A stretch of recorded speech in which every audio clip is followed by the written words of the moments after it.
All right, everyone, welcome to the vlog. I am just so happy to have here my very good friend who used to train me back in the day, many years ago, and we have just been catching up and we decided, you know what, let's just hit the record button because we're saying amazing things. This is Josh Greenwood, who I know that used to be in the Marine Corps. He has studied the Marine Corps martial art program. He was a certified Krav Maga instructor by the Krav Maga Institute, which is in the capacity that I met him. But he's had a tremendous journey in the martial arts and health and fitness industry. And I'm going to let him introduce himself. Awesome. Hello, everybody. Thank you for popping out on the vlog today and watching.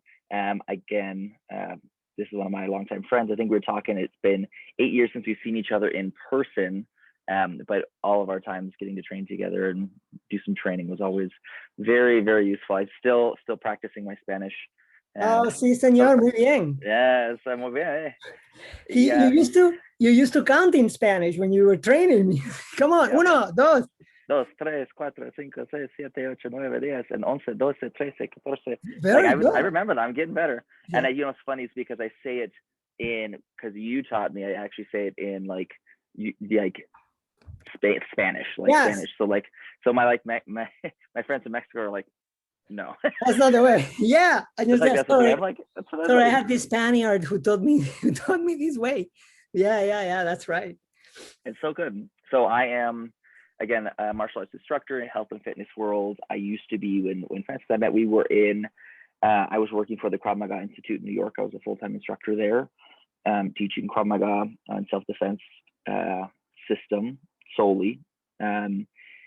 My martial arts journey has definitely changed. It's definitely has evolved and grown over the years. I started about 16 years ago in doing jiu-jitsu and into the grappling arts. I really enjoyed grappling. I then found a school that did more MMA. They also did Goju karate. And I took a couple of classes in there and I was like, I really enjoy choking people, so I think I'm going to stick with the jiu-jitsu. And I was like, that works for me. It's good. I at the time didn't have the patience to work on forms and kata and all that stuff, so that was new. So I transitioned. I was doing that for a long time. I got into Muay Thai and boxing, and really fell in love with doing MMA. And that was all before I got into Krav Maga. I was in the Marine Corps, and it was interesting being in the Marine Corps too, because you think there's a huge presence in the military for martial arts. It just is. The military and martial arts very much so go hand in hand, and because of the discipline, the systems in which we are like organizing your fighting skills and your abilities, but there's also like side of using weapons in combat and all that sort of stuff, depending on your job. My job was the infantry, so we did a lot of how do I transition weapon systems and fight and blend that all together, which was interesting from doing martial arts previously. It really does go hand in hand very well. So that was fun. Got out of the Marine Corps, moved to New York City. That's why I started working a little later on for the Krav Maga Institute, which is where we met, and doing training. I have since then, in 2017, left the Krav Maga Institute and have started my own company called Black Flag Martial Arts. That's what we do here. It's actually a beautiful shirt that one of my students, Joe, made me. He's law enforcement here in Denver. A really nice guy. So my new system, and I know we're going to get to talk about systems. We got all the time to talk about stuff. I've transitioned away from strictly Krav Maga and blending a system where we are focusing on a 3-tiered approach of what do we do when we grapple and how do we grapple and how can we actually have fun grappling so that we want to keep doing it. How do I strike? And it doesn't matter which one is the best, it's what's the best for you and what works because everything we do is always based down to what's going to work in self-defense, right? And then we have a self-defense tier. The self-defense tier is mindset, tactics, specific techniques to give you an advantage so that your grappling and striking over here can be used efficiently and successfully. And on top of that, it's like we have a mobility program and we talk about full holistic health in what you're doing for your martial arts, right? Like I can do all the martial arts I want to, but eating well, taking care of your body, taking care of your soul, taking care of all the stuff that's inside, I think is just as important, because if you're miserable doing the martial art and what you're doing, then what's the point of doing it? Why are you there? So it's a little bit about me and my journey. Yeah, that's wonderful. That last part you said is an angle I would love to develop more in my vlog with my guests, which is that life enhancing aspect of the martial arts. And it is a very, very all-encompassing thing. Yeah. I remember sitting with you and talking about diet and habits in life and what makes us feel good. And you know, back then you had a very interesting focus on self-defense, but that normally self-defense is not connected to body, fitness, and health, and you always connected those, as well as the law, which is an interesting thing because you were always very knowledgeable on the law. All this I want to talk about, so it's going to be a very interesting one. Yeah, we got lots of good stuff. Yeah, and so why don't we start a little bit? Perhaps a good guide could be the chronology that you just hinted at. When you were in the Marines, right? I think there might be some misconceptions as to, like, some people think just by coming out of the Marines, you're the killing machine and you know more martial arts than anybody else. That may be right. I'm not, I just want to know your point of view of how does that complement everything else you've done, and you know, what's the angle there? It's funny. That is a misconception. You see these movies where it's like, he served in the Marine Corps and he's a killing machine, and he comes out and it's Nicolas Cage and he's beating up 32 guys and then he gets sent to jail. I think that was a plot of Con Air. I think straight up, I think that's from Con Air. And he goes to jail for defending somebody, but he's a lethal weapon because he was in the Marine Corps.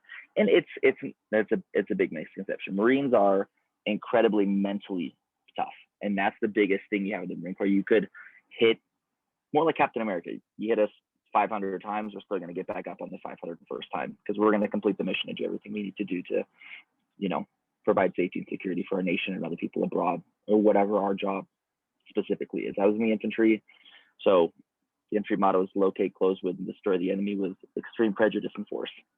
That's what our job was to do, but to do it as efficiently with the least amount of like energy as possible. You say it's like, if I'm getting into a fight with somebody, I'm going to win, but I also don't need to go above and beyond to a point where it's excessive, because then now I'm wasting time, and we don't want to waste. You want to be efficient and clean. But the Marine Corps Martial Arts Program, or MCMAP, as well as is an evolution of different styles of martial arts and old school line training. So you're doing traditional boxing, you do some judo, they've added jujitsu now, they've added other things, but it's very like segmented, right? It's like they have a curriculum and they work within this, because what you're doing is I'm working from saying, hey, I have an M16A4, that's my primary service weapon, right? And then my secondary service weapon is either a knife and or sidearm. So how do we in the military say, hey, I'm using this goes dry, I'm too close, now how do I use this as just a battering ram and a weapon, right? And then if I lose that, how do I transition to my next? Which it's all about systems and putting things in place to be organized, which honestly, if you track any of the jiu-jitsu world right now, sport competition, everything's about systems. Everything's about having your organization, like John Danaher and the DDS, the Danaher Death Squad. They have all their very in-place systems of, you know, your Ashigarami game, your back take system, your mount, like it's all about systems and organizing a flow chart. So if you can create a good flow chart, you can be great at martial arts. Like that's all it is. So in the military, in the Marine Corps, you get out and you have a basic understanding, knowledge of combat, right? And you can fight, you can, but it's dirty, and it's like unrefined. Somebody coming out of the Marine Corps is not going to go up against, you know, you're going to get a professional MMA fighter and a Marine next to each other. The MMA fighter is going to destroy him, right? Because you're working in a rule set and you're not having weapons and other stuff like that. So when I got out, I actually knew more going in than I was taught in. What I learned more of was how to transition between weapons and work in small units and to do stuff like that. When the fighting portion of it, when you know how to throw combinations, if you've done boxing, you've done jujitsu, you've done other stuff, it's everyone else is going in not knowing any of that. So people are just trying to catch up, and at the same time, you're kind of growing at the same speed. So we used to have, I remember in boot camp, it was fun. I was, as a little side note, I was a musical theater major in school. So I did national tours of shows and singing and dancing. And I think dancing actually affected and helped my martial arts and training much more than anything else I've done. Just being in tune with your body, having good interoception and your proprioception and understanding of space and around you, and learning how to mimic people's movements, seeing like choreography, the same thing. Okay, so I need to do this, but not this. Okay, so I can see that you're like that. I can recreate this. When I'm striking, I understand that like I'm here and I'm not here. Like, and when you see somebody else do it, it's easier to recreate it in your body, which I think dancers make great fighters. It's just the mentality of like actually hurting somebody else's, depending on the style of what you're doing. But in a lot of old martial arts, they look to movements that are very dance, like talk about capoeira, or talking about like different styles of kung fu and other things. When you're moving, it's very fluid. But anyway, so that is very much so, you know, pushed my martial arts journey. But in the Marine Corps, so definitely I was like, don't tell anybody I was a musical theater kid. And it got out because I told a friend who told a friend who told a drill instructor, then everyone knew. But we ended up I was like, if anybody has a problem with it or you're wrong, you can meet me in the showers on Sunday. We get a 1 hour break and I'll roll with anybody. So after tapping out and choking out a few guys in the platoon, then it was like, you're good. We're not going to do anything. And they ended up like everyone started following me and we created a good, good camaraderie and brotherhood. But it's one of those things that's like, you can never judge a book by its cover and everyone has their own journey. But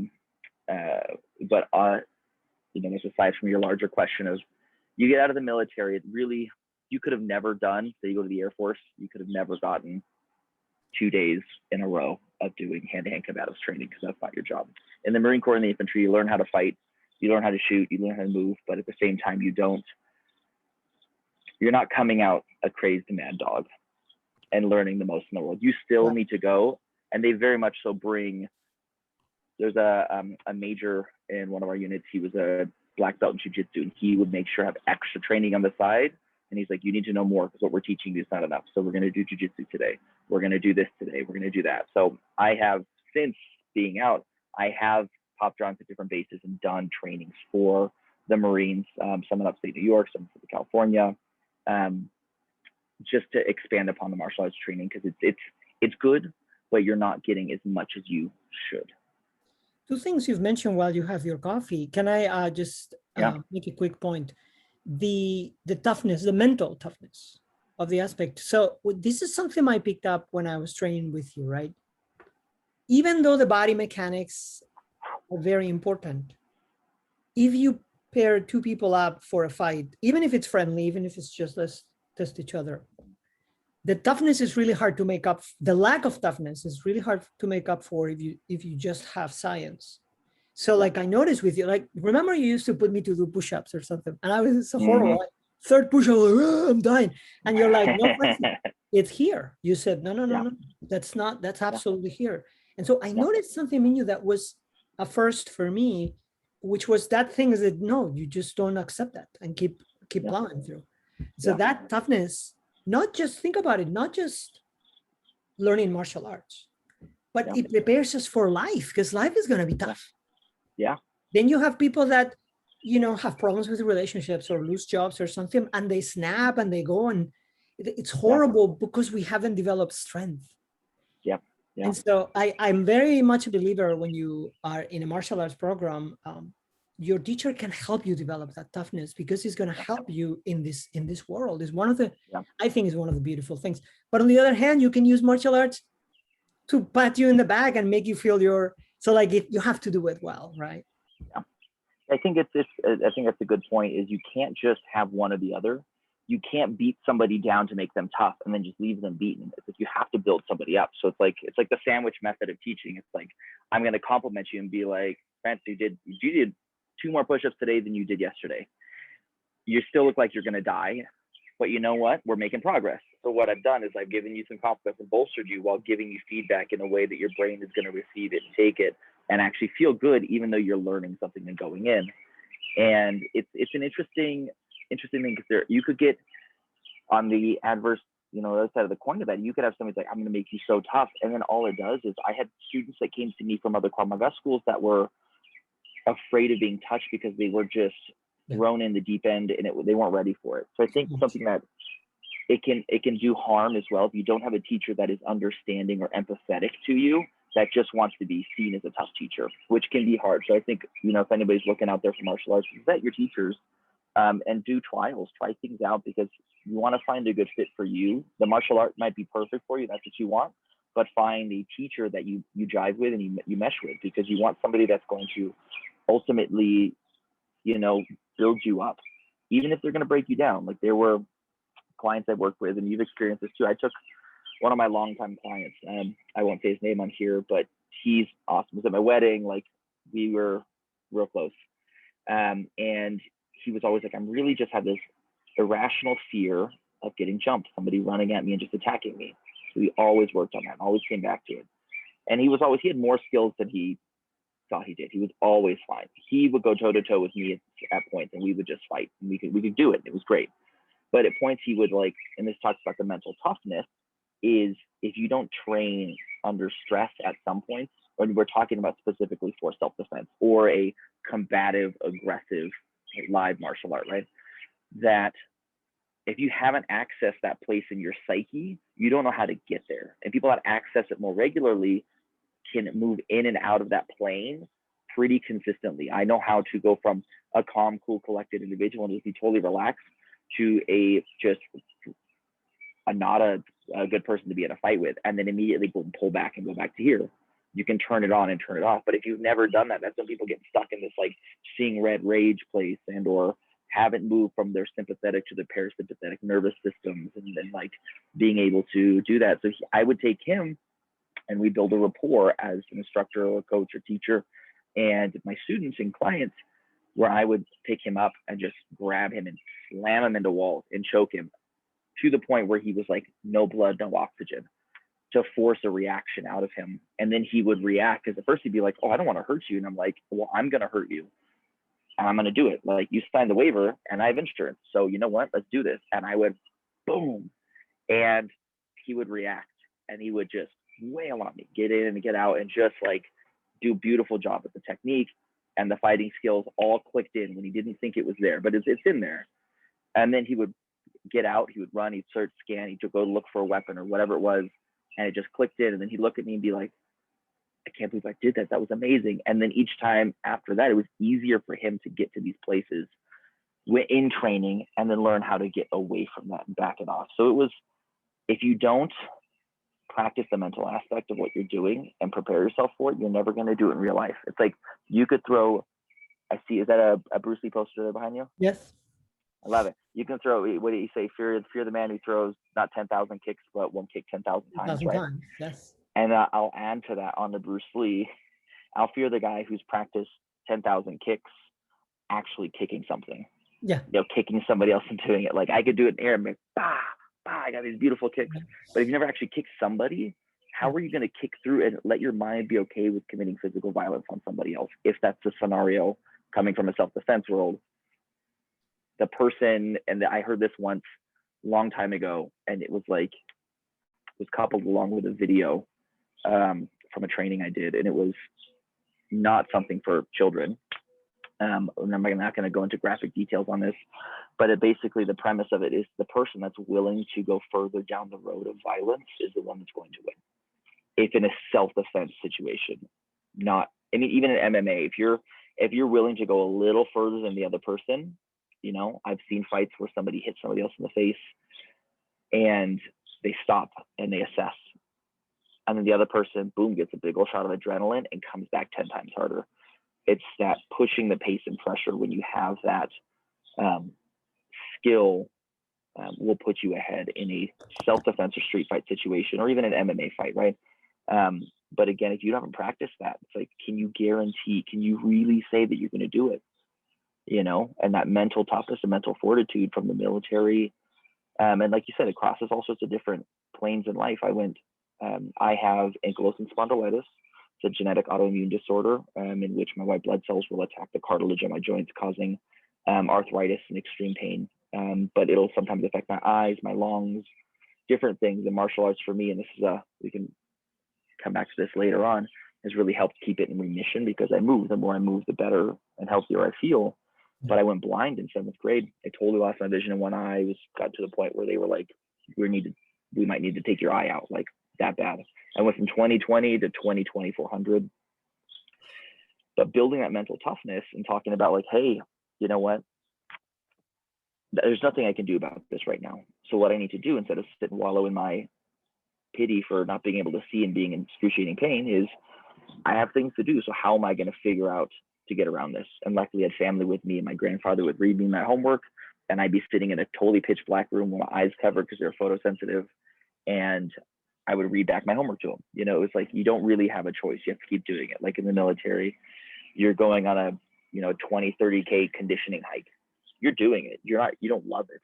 Miserable, and halfway, or you get to that 3/4 point and you're like, I want to quit. And then you have to say, you know what? There's no choice. Like I can't quit. I have to go forward. So you know what I need to do is change my mental outlook, have a positive mental attitude, find something, one little speckle, of good. I'm going to look to my buddy over here and he's being miserable, and I'm going to tell him a joke, and we're going to laugh, and then we're going to change our mental attitude, and we're going to keep going forward with it. And that's just it. It's like, nobody is perfect, and nobody has all the mental strength or all of this stuff. You're not afraid. It's just, you fake it till you make it. And what you do is you just say, look, I'm going to keep going forward because there's no other direction. I'm not going back because I know what's back there. And I don't want to stay where I'm at, because I stay where I'm at, I'm already not happy in this spot because I'm doing a 30K hike with 200 pounds of gear and you're like dying. So I'm just going to go forward because that's the best way out, right? Yeah. So building that mental strength is like you said, it's definitely a lifetime's journey. You always are learning, and you can always falter, but you'll get back up. But that's a part of the training, which is exactly what martial arts teaches you and brings to you, Before training with you, I had gotten, I don't really remember if I shared this with you. I don't think so. You know that I had a background in martial arts before meeting you, but I was a little disillusioned because this aspect that you're mentioning was very clear in my mind that was needed, but I was giving up on how do you actually build that, because it feels like we're training something impossible. So instead of that, we make it completely unrealistic and we tell ourselves it's okay. And within your training, it's the first time I became aware that it was possible. Like, we got to be comfortable with the in between. There is a way to gradually get closer. So much so that after that, everything I've done, and I've been training very intensely after that, I've always kept that in mind. It's a foundational thing. It's like, don't give up because it's something hard to do. The entire point that there exists martial arts is that can be trained. Yeah, I mean, you see in jiu-jitsu, it's something that I'm most familiar with because it's jiu-jitsu is my like grounding foundation. It's my favorite. It's just my hobby. It's like what I like to do. I want to be a student again, and I continue to train. I had a professor in New York, Josh Griffiths at Clockwork BJJ. I'll put the link up in here if you're ever in New York. A great jiu-jitsu school. It's not pretentious. It's not like if you're late to class, you're doing 50 burpees and they're wasting time. It's technique oriented. There's growth. There's like, principle and foundation based. But it's one of those things like in jiu-jitsu, you see there's a ton of white belts. You get 100 white belts come in a week, brand new. By the time you reach blue belt, you get 20 left. Mm-hmm. And then at blue belt, people making it to purple, 5 people out of that. Purple to brown, 2. Of those 2 browns, maybe those 2 browns will make black, right? And it's one of those things that it's a journey, and it's never ending, because there's always going to be somebody better than you. And there's always going to be something you can learn and evolve from. If you say, hey, I only do this thing, and I only do this because of X, Y, Z, and we're never going to evolve from this, then I'm not going to say you're wrong at all, because maybe you're doing it for a different reason. You want that, a great way to deal with trauma, or if you grew up in trauma or trauma response, is rigidity and having the word is escaping me, a regimented sequence, something that you can come back to over and over again that gives you grounding and foundation. So like maybe you're doing a martial art just for that. I want to do form. I don't want to fight. I just want to do this one thing that people have been doing for thousands of years because it brings me solace. It's like yoga. Yoga is evolving in different realms, but you can go back to Ashtanga. You can go back to the basic principles of the Buddha, and like yoga and breath work and pranayama and all these things. It just, get in here, right? You can have that in martial arts as well, but they're offshoots. It's like a tree. Like, so you got a tree. It's a tree. There's many different branches. You can go off on different ways, but it all has the same roots and foundation. Your body only moves so many ways. We have to breathe to fuel it. and we have to like be calm in whatever we're doing. Whether you're in a yoga posture and you feel miserable like you're going to die, you got to breathe and just have mental fortitude. If you're smushed underneath a 260-pound bruiser in jiu-jitsu, you got to just get your mind working, breathe, frame up, and, you know, try to get to a better position. But you have to like have that positive mental attitude, a little bit of mental fortitude. But training that is, it's not, you're not going to be a, you know, a MLB 100-mile-an-hour pitcher your first day. You have to say, hey, there's going to be a lot of growth and it's going to go up and down, and you're going to go here. Yes. Like in my journey right now, it's I'm down here on my journey right now. Specifically with jiu-jitsu, I was training consistently all the time, every day, 7 days a week, between different martial arts. I got COVID and the pandemic hit. Done. Out. Since last April, March and April, and when I was living in New York, coming to now, I've had 3 days of jiu-jitsu. That's it. And it's been over a year, and it sucks. But it's like trying to find a new school with a good fit with a professor that you like, where you're not, you feel valued, where you feel like you're going to gain this growth that we're talking about. And it's like, if you're going to teach somebody mental fortitude and strength and understanding, you can't just beat them down. You have to let it grow. And one thing that I have that is important to me in my system and with my students, and I think it should be important to the entire martial arts world, retention is balanced with production. Like, what are we doing? If my student retention is dropping off and I have nobody that wants to stay at my school, but I have like 3 guys that are really, really good, or men and women that are like amazing, right? And I've got them really good, then what's the point? Because you're missing the masses of people that are down here. Maybe these people without you were going to be good anyway. So like, if I'm building these people, it's like, I want to push you and say, hey, if I'm going to choke you, right, and we're going to learn side choke on the ground, or if somebody's in a mounted position, I can't make it impossible for you the first time you do it. It just doesn't work, because you never learn the mechanics. You're not actually gaining any confidence in the technique. And then what we do is we continue to work on that technique and slowly apply more pressure. Maybe I'm 10, 20, 30, 40, then we get 90. And then eventually get to the point where someone can be going as hard as they can on you, and you can do the technique. But you're never going to do that on day one. You know, it's like definitely a building blocks process. Or else if you build a bad foundation, you're going to end up like a poorly built skyscraper. You know, it's just like, you need the most important part of that is the foundation and the building blocks of which you build off of. And are you able in your system, and I know the answer because I know you've done it with me, but I want to ask for the audience, are you able with a similar system, regimented system, of gradually increasing that intensity with the striking? Because it is way harder. And in the name of that, many arts never actually, get anywhere realistic. How do you approach that? That could be good for the listeners too. The most important thing there is definitely, from a coach's and instructor standpoint, you have to have so much patience, and you have to have done it yourself so many times. You know the ins and outs of what you're teaching. I can't come in the first day and be like, I just learned this thing, let's do this. And then that's when people get injured and people don't want to come back. But in a gradual, especially with striking, for example, our system and what we do in our striking curriculum, we don't start striking at each other at the first level. You get to practice with the teacher. So if I will have once every couple months, we've been working on techniques, we've been working on mitts, kick shields, all of our stuff like that, and using back and forth with each other. I do like the Bang Muay Thai system with Dwayne Ludwig, and they very much so I enjoy, like, they have their boxing gloves, you have your gloves on, and I'm using my gloves to catch. So I'm training people to be a coach at the same time, so they get to see the strikes coming at them. So what we're doing is we're getting your body ready for strikes moving at you. In that, I'm playing the focus mitt game, the patty cake game. It helps my hand-eye coordination, and I'm not worried about actually getting punched, because the goal isn't to punch each other. So it's like having that, like, I'm getting used to it before it actually happens. And then we start building on that, and occasionally then you get to spar with a coach. And this is where it's like goes one of two ways.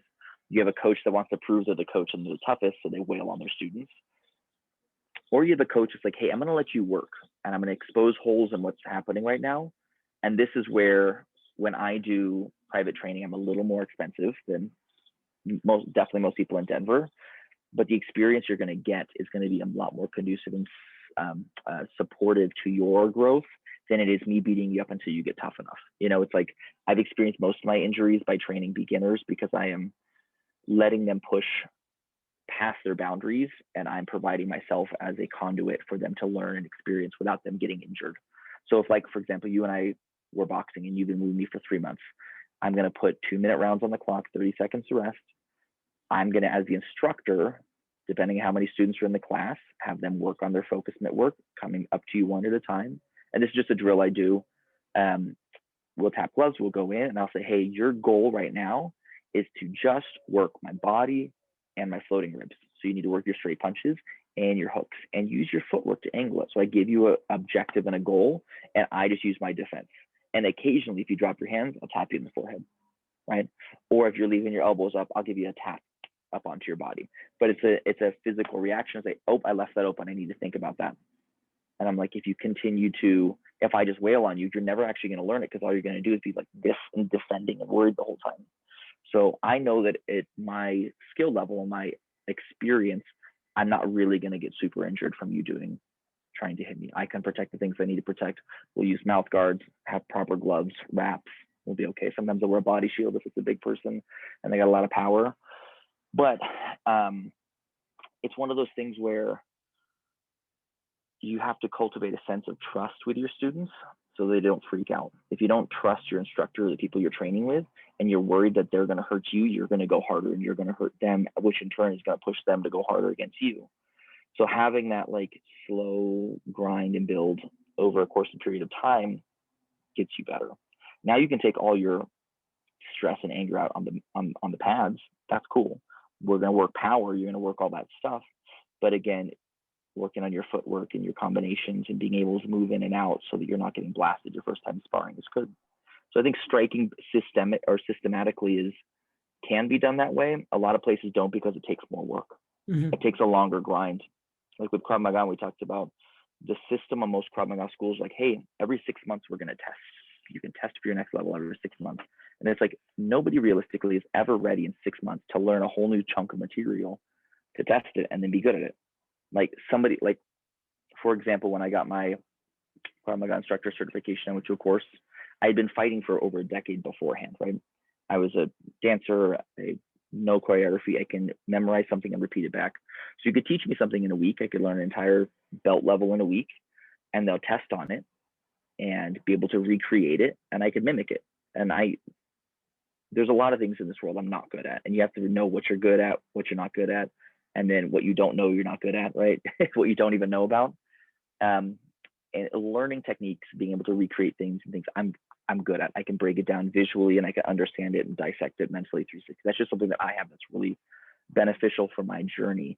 You ask me to do your taxes or do some other stuff or paint a pretty picture or be artistic in a different manner, it's not going to happen. That's just not where my forte is. But most people aren't like that. You need time to grow and develop and get your muscle memory and do it over and over and over and over again. So in my system, it's based closer to a jiu-jitsu style belt system where I've changed it from experience because we are working on self-defense, and we want people to be able to continue their journey as if it was more martial arts than it was self-defense. Because self-defense, people come for a seminar, people come for 6 months and they want to train, and then they're like, cool, I learned enough to defend myself, but this isn't a lifelong journey for everybody. Some people, yes. So what we do is you work belts. You have 3 stripes on your belts. You get a grappling stripe, a striking stripe, and you get a self-defense stripe. And then once you get those 3 stripes, which are tests, but they're non-graded, you come in, we will do the entire grappling curriculum, and you've got to complete it all. And I will have feedback for you at the end, or your coach will have feedback for you at the end. And we will tell you, hey, this is what you need to work on. And you get feedback, and it's not a pass or fail. It's just, you got to show up and you got to complete it. Mental fortitude, being okay with getting feedback and accepting feedback is important as your growth. As just a martial artist, you got to learn. You got to be able to accept feedback. And then you do the same thing for your striking and your self-defense techniques. And after all 3 of those, which should take about 1.5 to 2 years, then you can test for your belt level, and that's your test, right? So you want to move from white to blue, cool, awesome. Your next belt, you have to Now you have to complete everything. We gave you feedback. We've given you plenty of time to practice it, to be in class, to learn, and to like get everything efficient and smooth. And then what we're going to do is now we're going to test you on it. And this one will be a test. You have to pass it or not. If you don't pass it, you get feedback and you get to come back in the next month or two and do it again. And you learn. And it's about growth and learning. Because ultimately, like, I would like somebody to be able to properly defend themselves, stay healthy, be fit, be happy. You know, people do it sometimes because they're just like, I want that next belt. I just want it. I won't quit. They're type A. And I'm like, are you happy? They're like, no, I hate it. I hate going in. I get sick. I puke every time before I go out to do this or that. It's like, then why are you doing it? Find something else. Do something, pivot it. Go, maybe you want to do spin. Maybe you go do spin. That's cool. I'll make you feel good. Do CrossFit. Do a different martial arts. Go do Taekwondo or Aikido or a Hapkido or something else that's no different. And maybe that's going to make you feel better, because ultimately you just want to feel good. And that's more important than anything else, you know? Yeah. Yeah, the martial arts is so vast, and that's actually an advantage. Instead of spending so much time saying why one martial art is better than another, I like to realize that there's something for everybody. Yeah. Yeah. And I think that you should be able to say, hey, it's okay. So I'm just turning here. Yes. That's a great area where you are. It's great. Yeah, it's not bad. The sun will slowly creep over and it gets nice and bright, which is cool, but it gets really bright up here in the mountains. It's interesting. I think that some people get stuck in this realm of like, I do X, whatever X is. This is what I do. That's cool. And they're like, I don't do anything else. And it's like, why? Why limit yourself? It's like only knowing one language.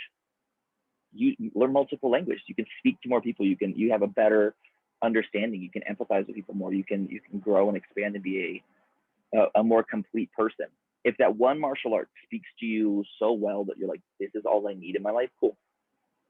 But if you're a person that's like, I do this and we're better, and this is it, and it's like, cool, maybe you haven't experienced something else. You know, maybe you're not really open to understanding and change and learning, or just deepening your practice. Like, deepening your practice is great.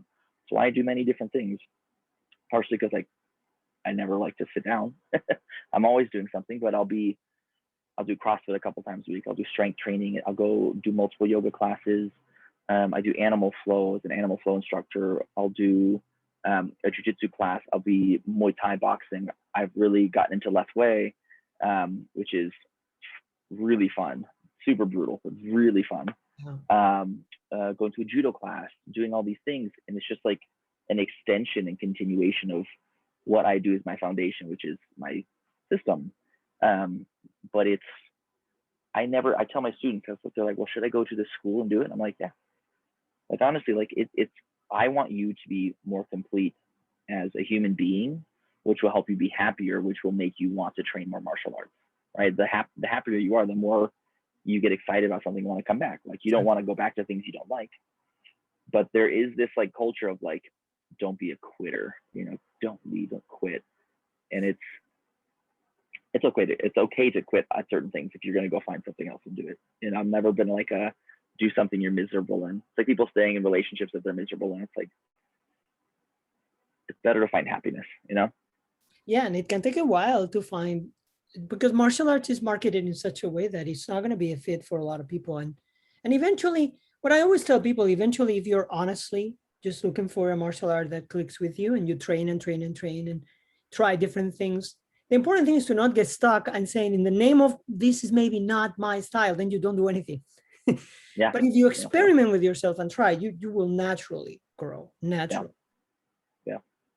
I mean, I think there should be, George St. Pierre does this well, and he's very much so an advocate of being a martial artist and not a fighter, right? And I think being a martial artist has a sense of and a level of curiosity with it that you should have. I think having that curious nature about like, ooh, I saw this thing, I want to learn more about it.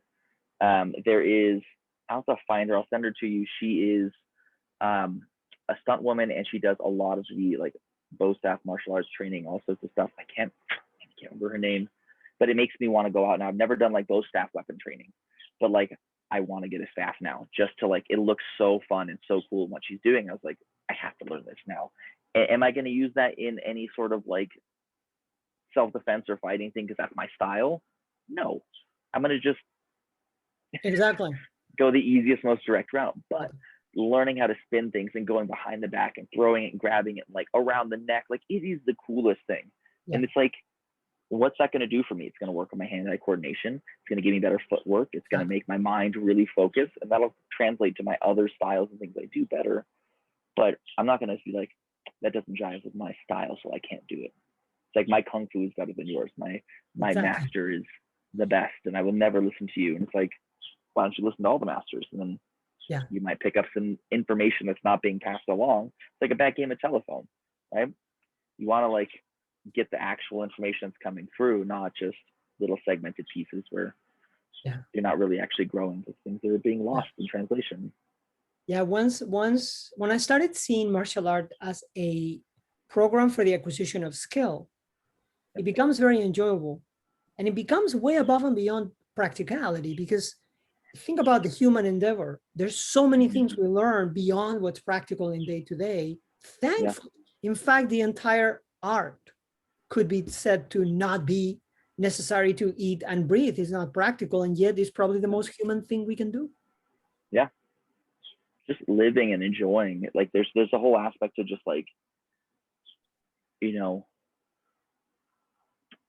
like the soul and emotional part of like martial arts that like doesn't get really talked about because it's so physical and mental in this. Like just being happier day to day, like it takes years off your life, and that stress, moving your body and doing it in a way that makes you happy versus unhappy creates a better platform for a longer life. You know, people that practice, you know, in yoga and do pranayama and a lot of breath work, you know, it really helps you stay in a, you know, your parasympathetic, your sympathetic nervous system where you're just calmer and you're relaxed. You know, I noticed like in years where I've had lots of stress and a lot of physical injury and stuff like that, I'll have a way more gray hairs, and like it looks brown here, which is good. I don't know, maybe, but it's mostly gray now.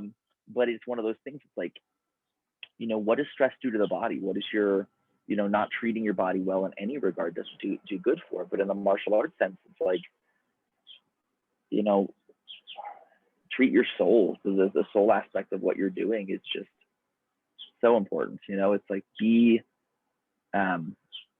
accepting, be understanding. You're meeting new people. I don't find that martial artists are the people that go out there, generally speaking. And let me rephrase this. A martial artist versus a fighter. And martial artists are not the people that are going out there picking on people and starting fights. That's not happening. A fighter that has an ego complex about being a competitive person and goes out there and somebody accidentally bumps into them, they go rage on there. That's not a martial artist, but that's somebody that does it. But realistically, like when I talk self-defense to people, I was like, you're not going to face martial artists in the real world because you'll square up to each other, and more likely than not, you'll both bow out and say, I'm sorry, you know, I don't care what, you know, your skin color is or your sexual orientation or this or that, because I've met so many different people. I'm open and accepting of sharing my space in the martial arts world with people that don't look like me or the people that don't have the same views as I do, but I accept you anyway. I think is huge. And then when you're like, I only do this one thing because we're the best, and when we do that, it's, you know, you're kind of rigid and stuck in your ways, and then you're not accepting of I find a lot of other things that are similar in life. I'm going to take it back to a principle that you've mentioned earlier in this conversation, but I remember very, very well. And it had a huge impact on me. After the training we did together, this really was one of the things I always remembered. And I carried this to all my next training. And it is a very important part of our system I practice today. And you used to call it the bursting principle.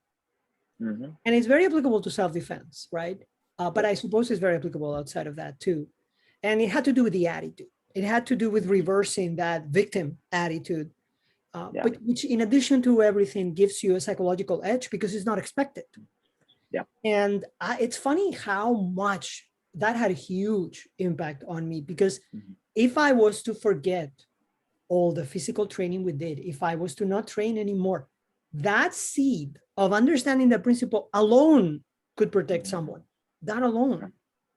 And so I've never told you this, but I'm very, very thankful because the way you planted that seed of the bursting principle. And it's funny, later on, training with my current teacher, it's something he emphasizes all the time, is that, look, without the attitude, without reversing the roles, nothing's going to happen anyway.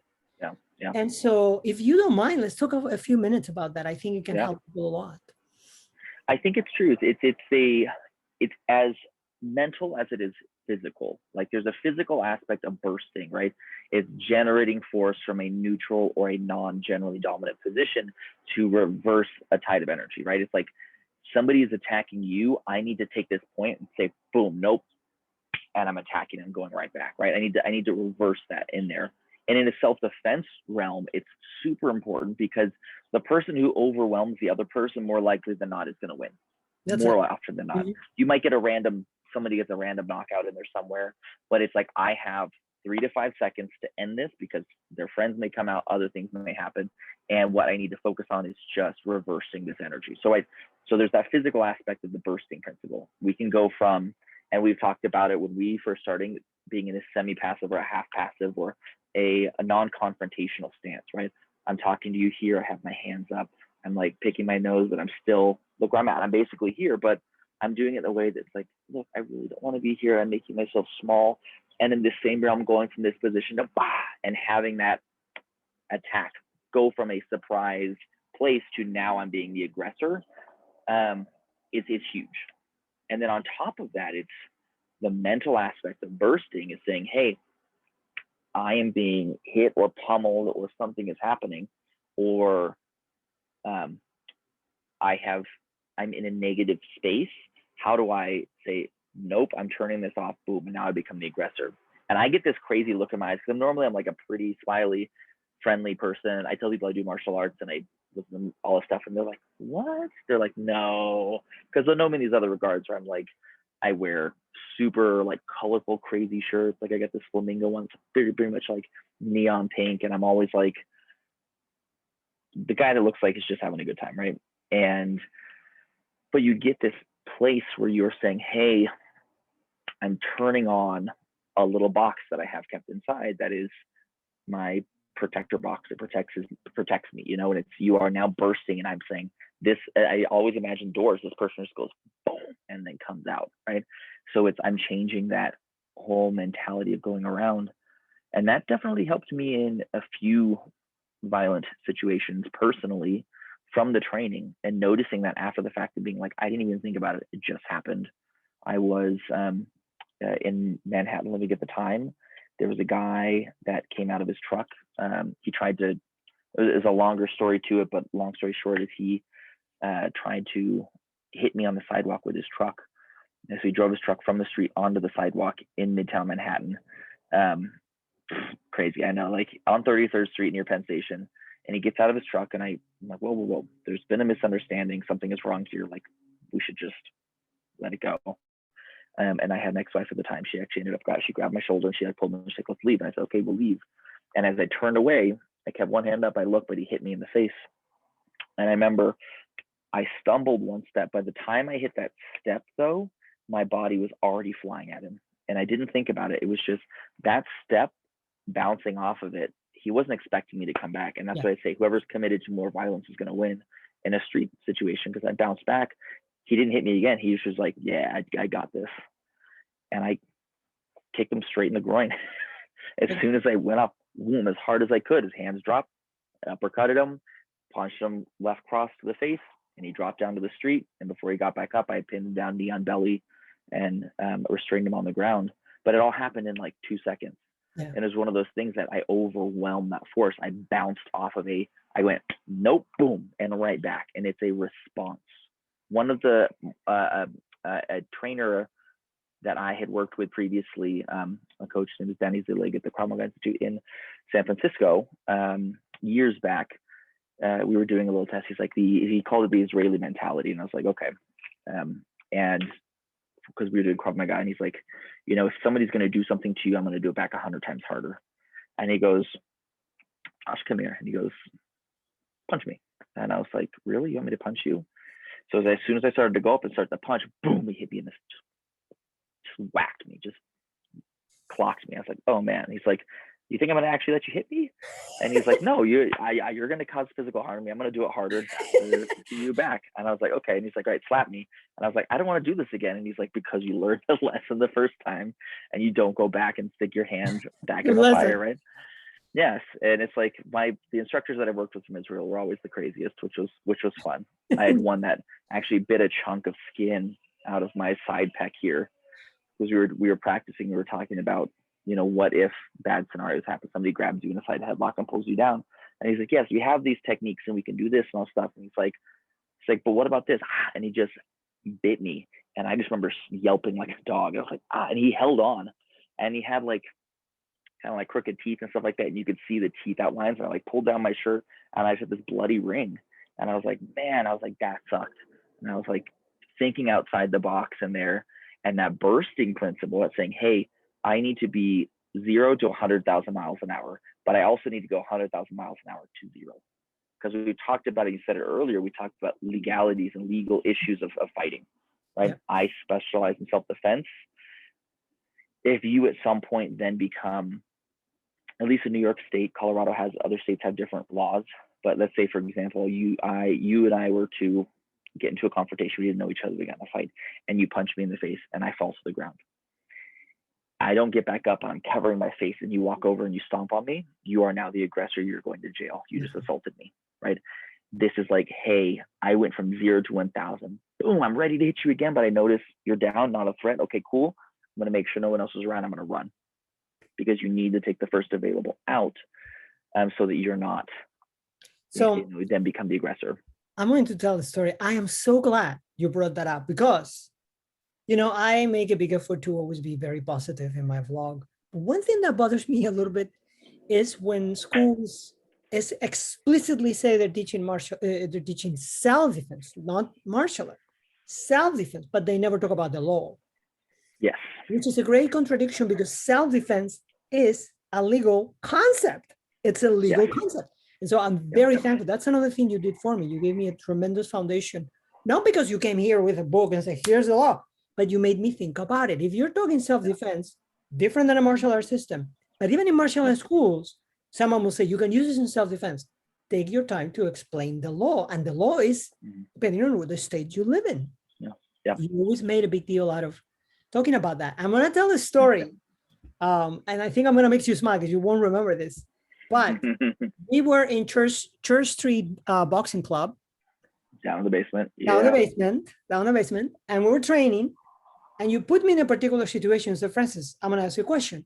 So here you're in a club or a bar or something. And you put me in a particular situation, layout.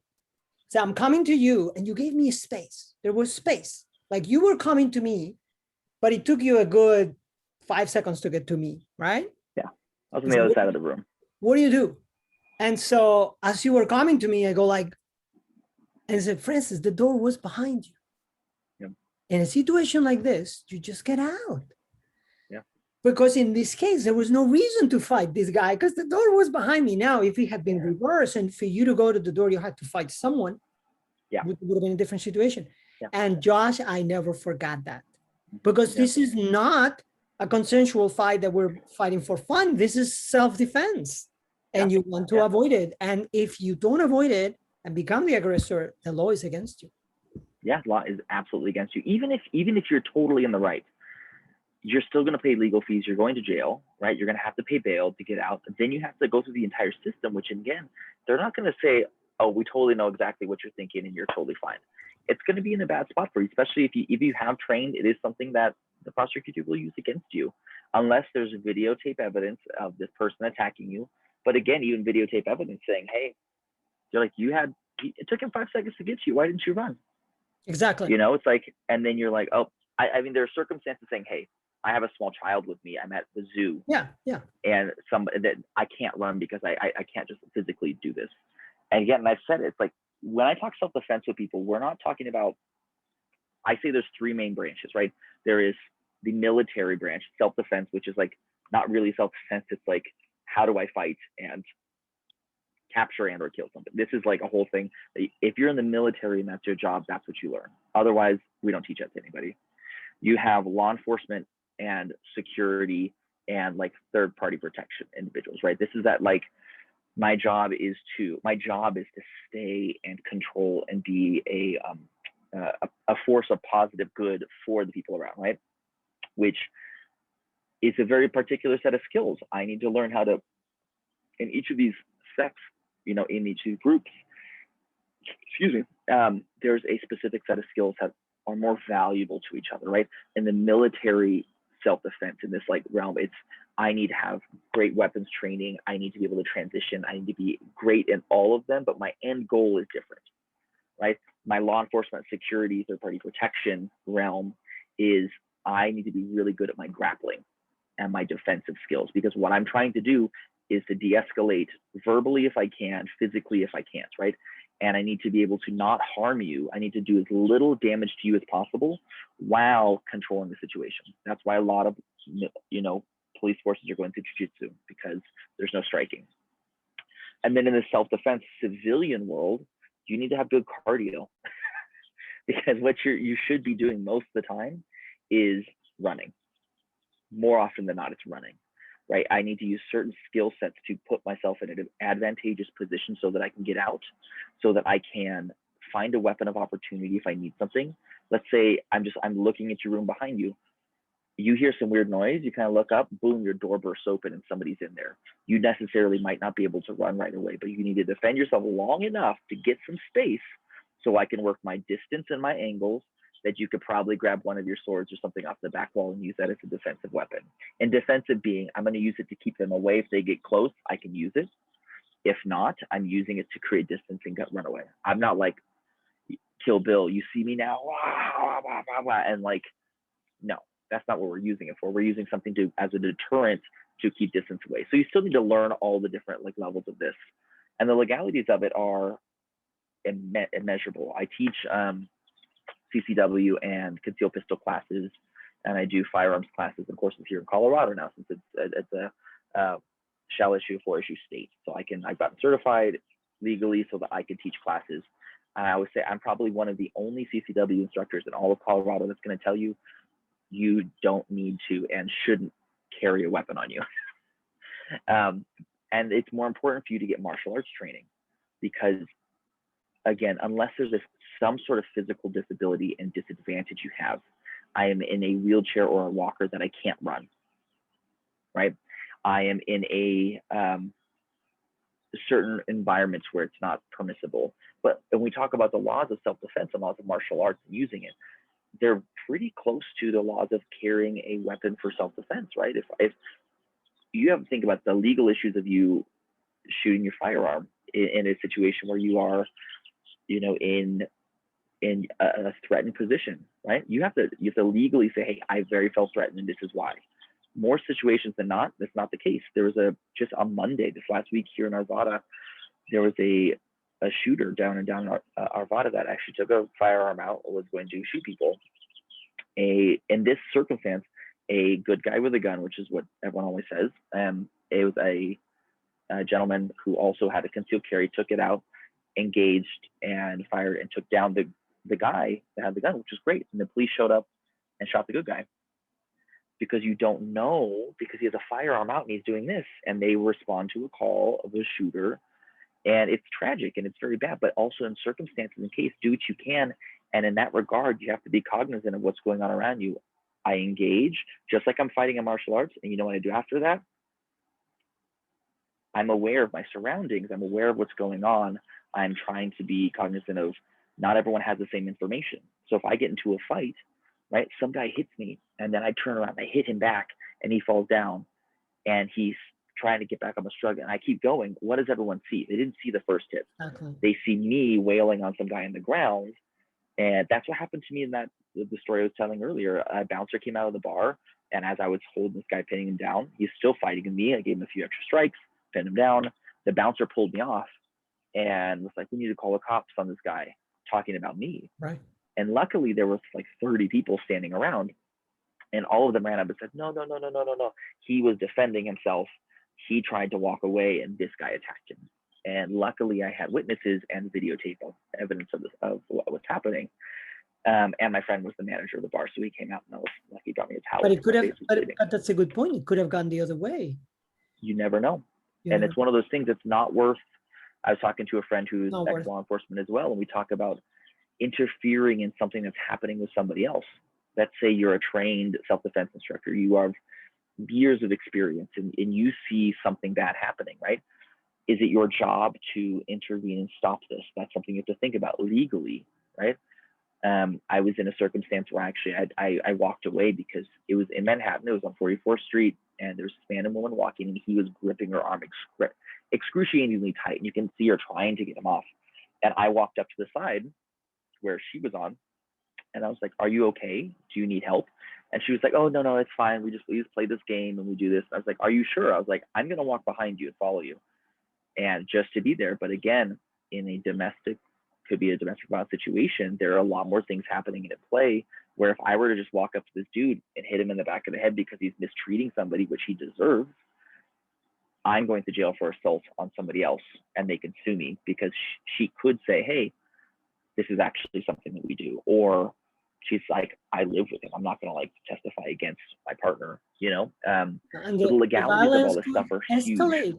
The violence could escalate, and you may end up doing something you regret your entire life. I mean, it's Yeah. I mean, I could hit him, and she could be like, "What are you doing?" and have a knife on her, and she could stab me.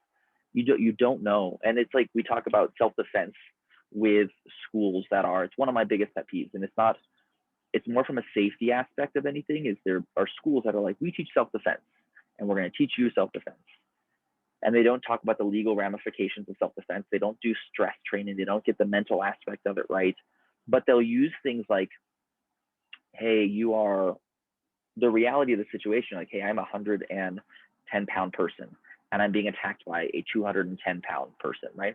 And they're like, "What you're going to do is you're going to drop low and you're going to double leg take down them." And I'm specifically thinking of jujitsu for self-defense, right? I love jujitsu, and again, I use it in my system, but I'm not going to tell that person that, "Hey, you should shoot in, you should take mount, get high mount, and go to an arm bar and break their arm," because then what you've done legally is maybe you're getting attacked, you come down, but by breaking this person's arm and getting to that place where you are already on top in an advantageous position, that you become the attacker, right? And that's not good. So it's one of those things that's like, I think a lot of martial arts will say, "Hey, I will use my system and I'll just teach you the more violent aspects of it and call it self-defense," which is not self-defense. You should be teaching how to de-escalate verbally. What are different things that you can use and techniques of, othering yourself or creating these, scripts that our brains automatically replay from, and how to verbally talk to somebody. In my classes, when we're doing self-defense, if somebody comes up and is trying to rob you, the first thing we do is talk, right? I'm trying to de-escalate this verbally, but it forces you to breathe. It forces you to slow down. It forces you to connect with this person, and maybe being like, they're like, "Give me your watch, give me your Rolex." I mean, if you're lucky enough to have a Rolex, right? Or whatever. I'm like, "Yeah, hold on. I'm going to take it off. I'm going to give it to you. My wife gave this to me for my birthday, so it's very valuable. Please just be careful with it and do it." And what I just did is I created a humaning factor for me, told you I have a family and a wife, that this has sentimental value, that this is something that is important, and I'm asking you to please take care of it, treating you as a human. And then it creates these different levels of psychologically this other person starts to connect to you, right? So that's self-defense too. That's not just being, "Oh, you want to take my knife? I beat you up, bam, bam, bam." And it's like, there's you know what?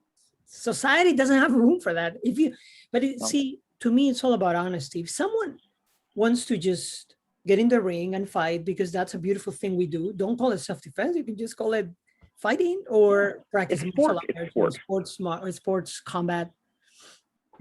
Yeah. Which has its own place. Everything has a place. I love Everything has a place. I love doing, honestly, I like WWE as well, right? That's a martial art. People probably wouldn't agree with that, but again, maybe it's stage. But could you imagine jumping off a 30-foot cage, doing 3 backflips and landing on somebody? Yeah.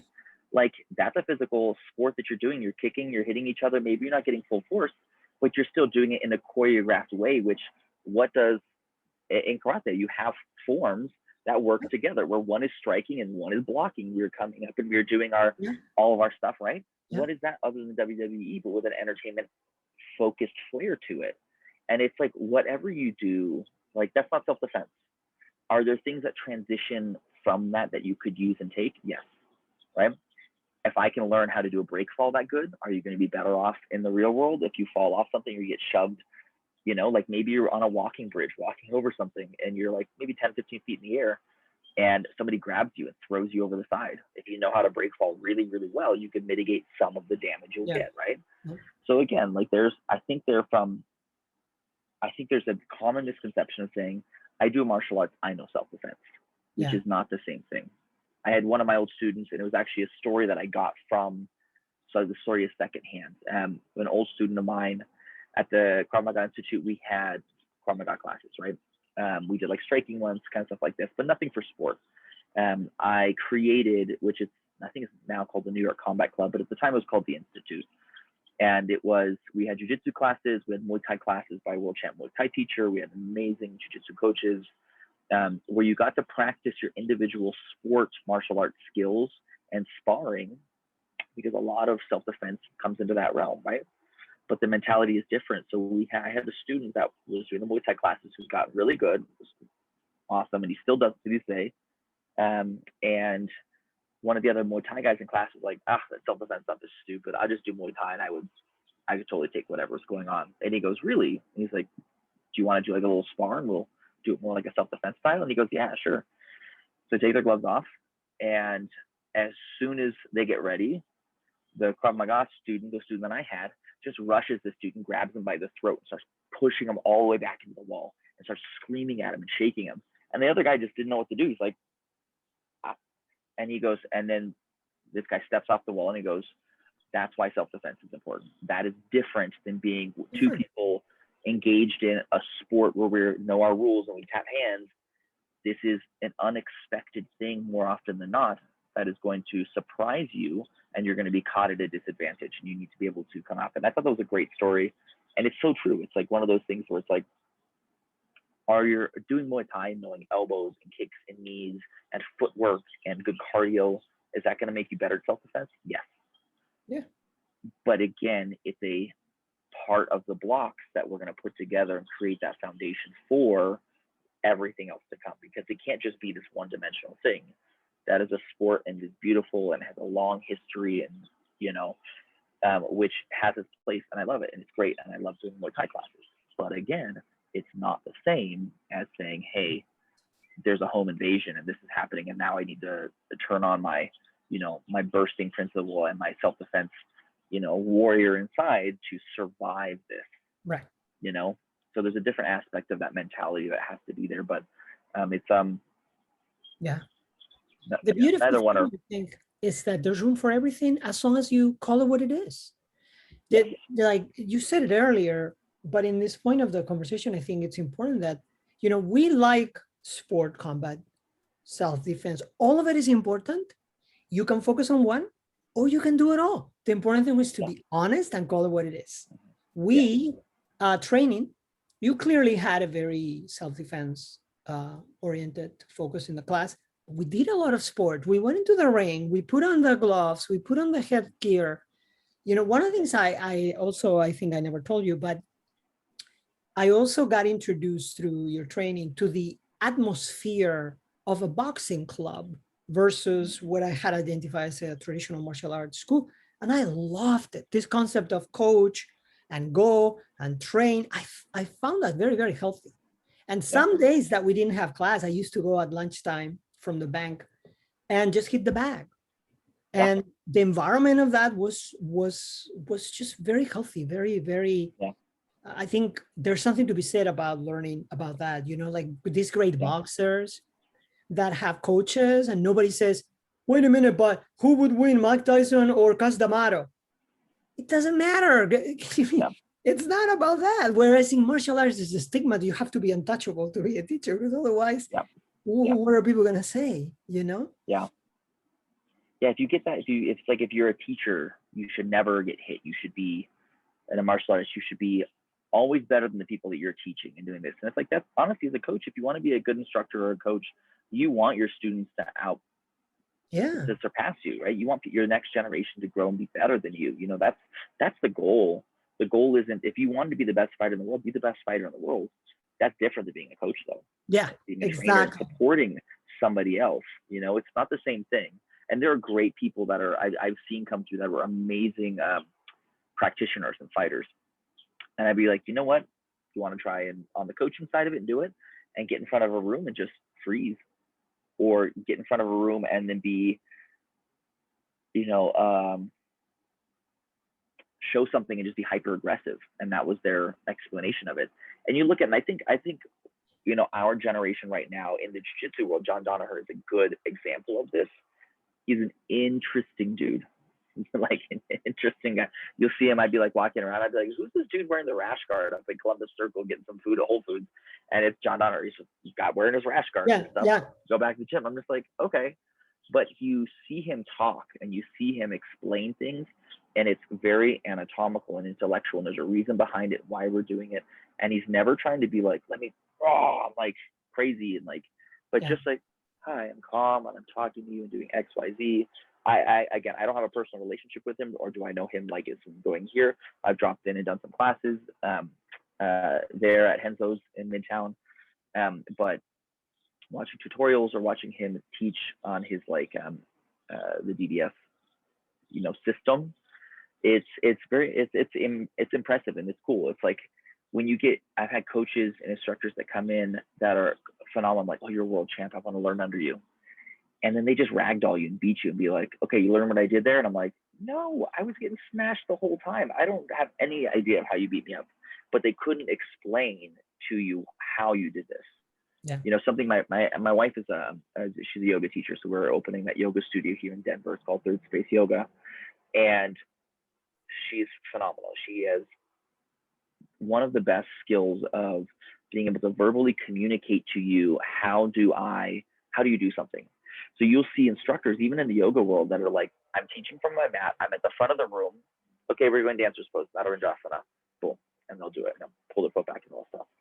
And it's like, okay, but, and then my wife will get up there, and something I'm learning from her as a newer yoga teacher. It's like, okay, let me move you with breath. Let me get you into this.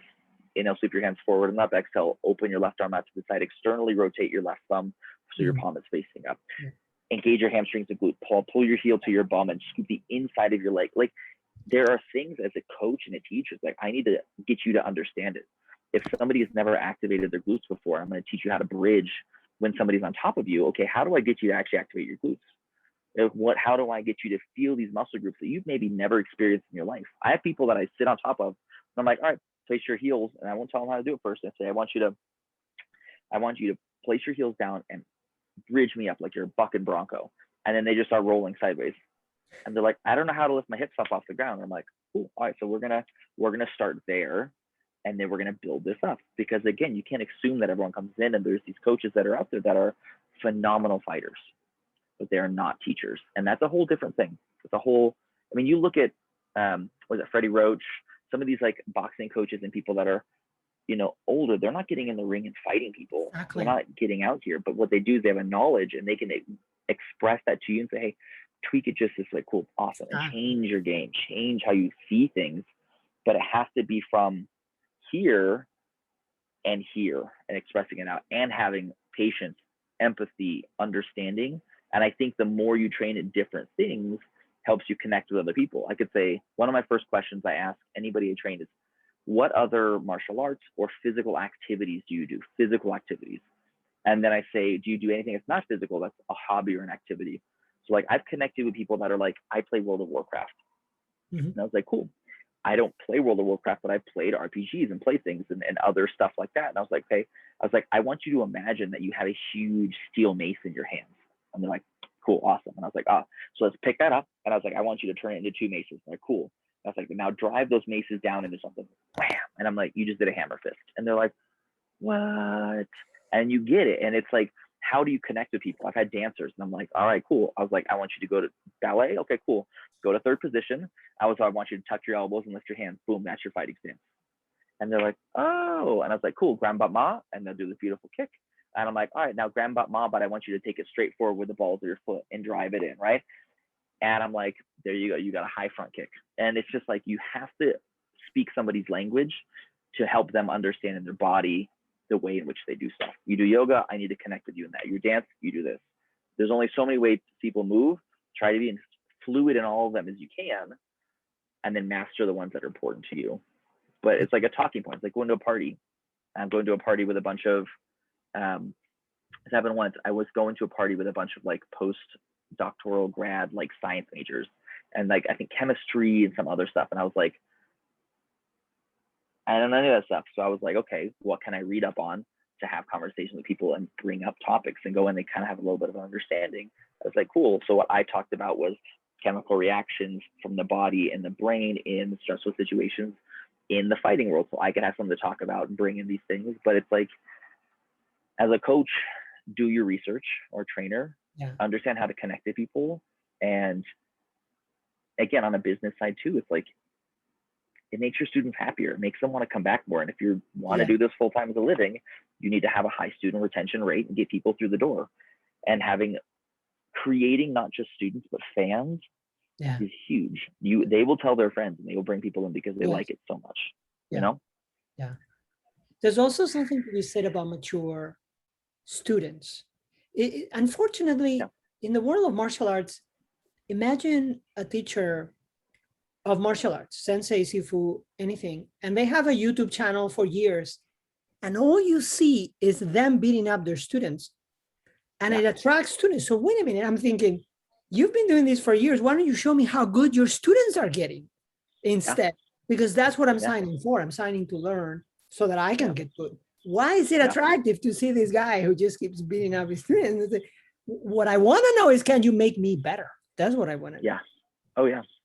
I think there's a lot of people that get this guru mentality. And I think it's across all physical, everything. You get a yoga teacher and they're like, I want to go to this teacher, because what they do is they idolize this person. They want to be like them. And they forget that what it's not about is, it's not about you being like them. It's about you being the best version of you. Exactly. Can they get you there? You know, maybe they can, but a lot of people are like, oh, I want to be a badass like this person. So I'm going to go take their classes. I'm going to be like that. And it's like, if this person's goal is just to show off and make money, then it's not about getting you to be the best version of yourself. You know, it's like, it's a tricky game, because again, this is about vetting your coaches and teachers and coming through. And I would almost say it's more important for me to find somebody. I don't care if you're a 10 times world champ. I want somebody that is going to be focused on my growth and not ignore me because I'm not going to be competing all the time. Exactly. Yeah, in fact, to me, honestly, as I get old, I also find that whoever is coaching me, I need to find them relatable. Perhaps a 10 times world champ is a little unrelatable to me. Like, I don't want to learn physics from Einstein. It's a little too much for me. It's like, when I was a kid, I was attracted to that, but gradually that has faded away, because I need to find someone relatable and have common ground and just raise the level a little so that I can get there. And that's it. That's enough. Yeah, for sure. Yeah. We don't need like the top person in the world teaching it to you, because then at that point, the concepts become so abstract and advanced that you're not really advancing at a level that's gonna help you, right? When you get to a level where you're just one below that person, then that's when you need that, right? You always need stepping stones. I'm working in here.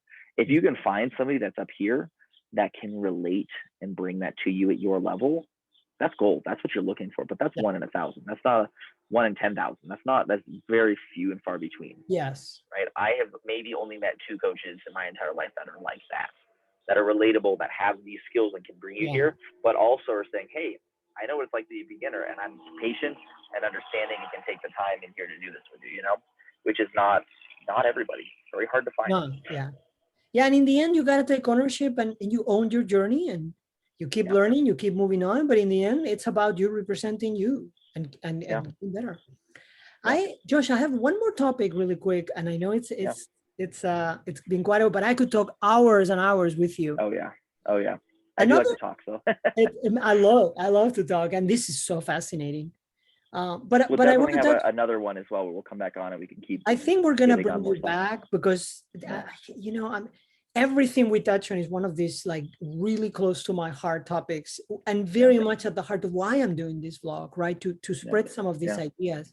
And so I'm very happy with everything you're saying. But the one thing I do want to mention before we wrap it up, the physical fitness, the physical conditioning, that's another thing that shouldn't be abandoned or neglected. To begin with, I do believe it matters in martial arts, but also it's good in life. And so that's another thing I learned from you, because you were pretty strict with that. Yeah, it kept you moving. Yeah, tell us a little bit about that.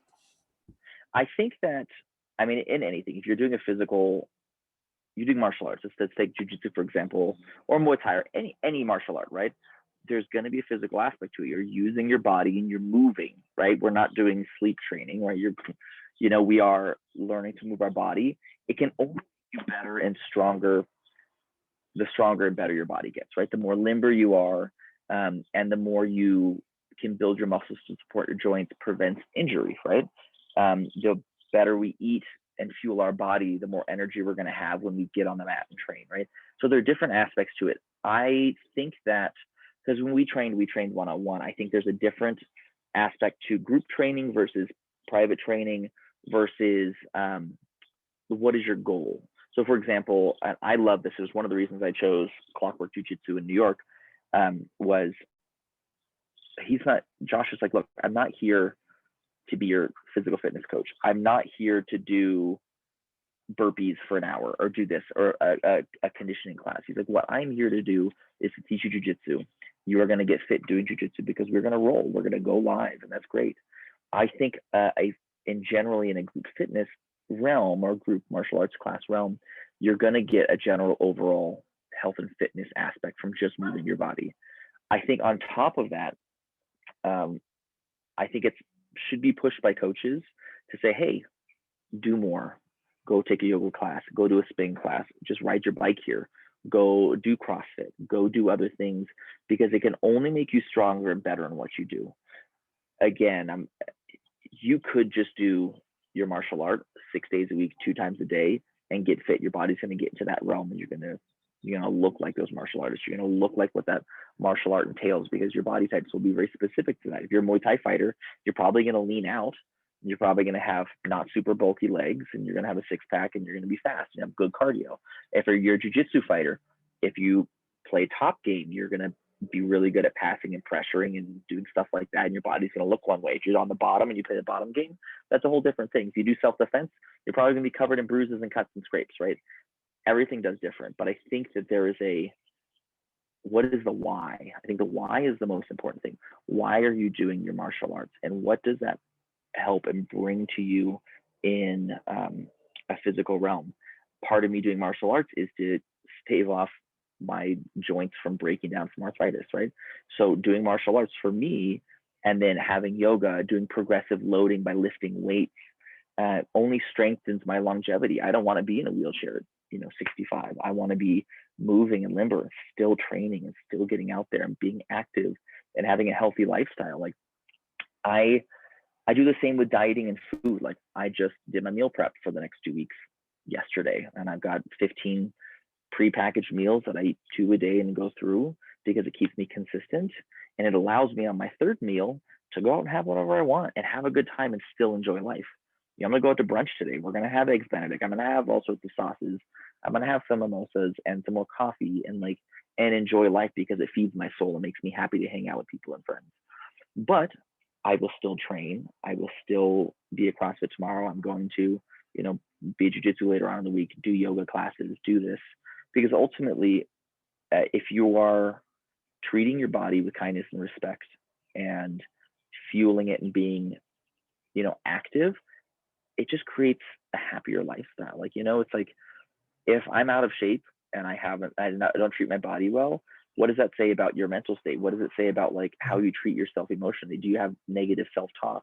Exactly. Are you saying oh man, you fat slob, you totally have that. That's awful. I can't believe you didn't do that. And then it turns into a cycle of shame working out and shame going back to the gym and shame. And then you're like, that's not what it's about though. It's about bettering your life and being physically fit and happy.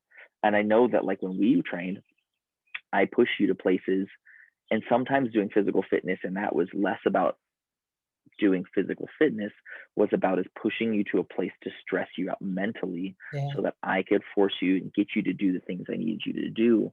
and help you work on that mental fortitude. But again, you still got stronger doing it, which was great.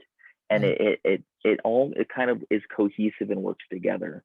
But I think you shouldn't, because you respect your body on so many realms. I think this is in the health and fitness part of it. This is the one thing I always hate, and I'll make sure and say this before we finish up, is there in self-defense and Krav Maga especially, and a lot of other martial arts too, it's like a badge of honor to get injured, and to get these look at all my bruises from this, or like, look at my knuckles, they're so banged up and gnarled from hitting people. And it's like, I don't need that. Like, what's going to be really good is when I'm 60 and I have full flexion use of my hands instead of arthritis and gnarled in from mistreating my body, right? I want to make sure that I'm treating my lungs and my ribs okay, so that I can take deep, full breaths, which help me relax at the end of the day before I'm going to bed, or have a good pranayama practice for yoga or whatever I'm doing. But if I'm breaking my ribs because I'm mistreating my body and we're banging each other up, then I'm going to be in pain, and then I'm going to be miserable because I'm in pain, and then you can't do the other things you want to do. So I think treating your body with kindness and respect, being thoughtful about what you're fueling it with, because we are biological mechanisms, machines, but also not treating yourself so hard that then it becomes like a second job. You have to have happiness and fun, because when I'm feeling happy, I train more. When I'm not feeling happy, I train less. Right? Exactly. Yeah. It's a whole thing. It's like the system of life. It's a system do things that make you happy and treat your body with kindness and respect. More likely than not, you're going to treat other people with kindness and respect, help other people want to treat their body better, and then you can have fun choking and punching and kicking each other and not worry about getting too injured. Exactly. Yeah, it's a holistic thing, and that balance is built in nature, even though for us, for the human mind, for some reason, balance is difficult, but it is built in nature. I mean, everything in the right measure. I love it. So look, we're going to wrap it up, because I've kept you here long enough, but I've enjoyed it so much. You have such a holistic point of view, very, very healthy. I think it's very important that everyone out there hears this message. I am going to put the links. I've actually found your yoga school and your Black Flag school as we were talking. Fascinating. I'll send you just to make sure the right ones, because there's one that's close to us that. Very good, very good. I'll put on the right link so the listeners can learn more about you. I'll put when I saw you teach live Kelly and Ryan on TV. That was fun. Yeah. That's an enjoyable one. I was going to ask you today how that came about, but we ran out of time. But it is great how your voice there and how calm you are, and the principles you give on the stage there were really good. And I'm going to make sure that the link is there for our listeners too. Absolutely. Well, we'll do this again. I'll make myself available, and we can expand upon and maybe get into like more business and all the other things there. Yeah, we'll get into that aspect too, which is another thing I have a fascination for, and we haven't had the time, but I want to make it consumable for the audience. So we'll get into the aspect of making a living and the business aspect of it and all of that. But Josh, thank you so much. Thank you for having me on. Thank you so much.